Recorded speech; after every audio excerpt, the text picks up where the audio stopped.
Subscribe करंतु Odisha mirror YouTube channel एवं पाखरे थिबा बेल आइकन को ऑन करंतु जहाँ द्वारा आम लेटेस्ट वीडियो प्रथम देखिपारे।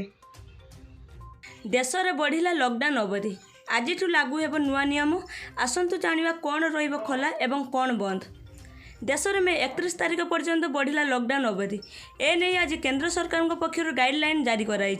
देश कोरोना आक्रांतों संख्या 90,000 पार करथिबा बेले एहाको आखि आगर रखी गाइडलाइन जारी करछि केंद्र सरकार। यही पर्यायर कोरोना मुकाबिला सह अर्थनीति को पुणी थर गतिशील करने अनेक किसी कहल कर केंद्र सरकार।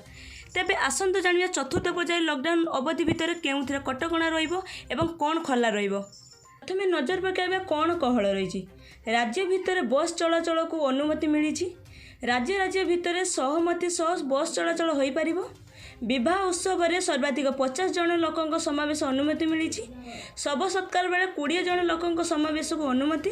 दुकान में 6 फुट दूरता सह सर्वाधिक 5 जन ग्राहकों को अनुमति।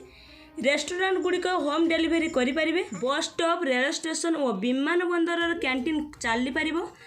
आम्बुलांस और माल परिवहन गाड़ी सारा देश में चली पार। यही 8टी जिनिस उपर कहल कराई। एबे आसंतु जानिबा कौन बंद।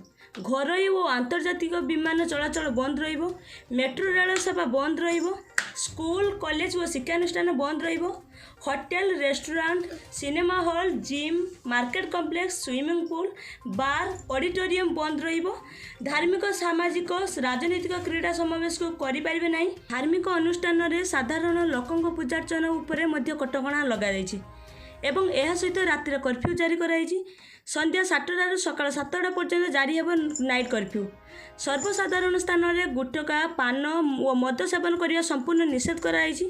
सर्वसाधारण स्थान में मास्क पिंधा बाध्यतामूलक। सानिटाइजेशन और सामाजिक दूरत्व को अधिक गुरुत्व दिखाई। एसबू कटकणा मे 31 तारिख पर्यंत लागू हेब।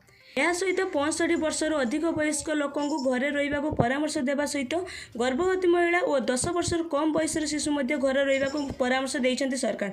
आवश्यक काम नथिले घर न बाहरिबा को कुआ जायछि। एसब गाइडलाइन केंद्र सरकार द्वारा जारी कराई। वीडियोटी केमिति लागला कमेंट करी जणांतु एवं वीडियो को बहु मात्रा शेयर करंतु जहाँ द्वारा समस्तଙ୍କ पाखरे एई न्यूज पहुँच पारिबो। एमिति नुआ अपडेट पाई चैनल को सब्सक्राइब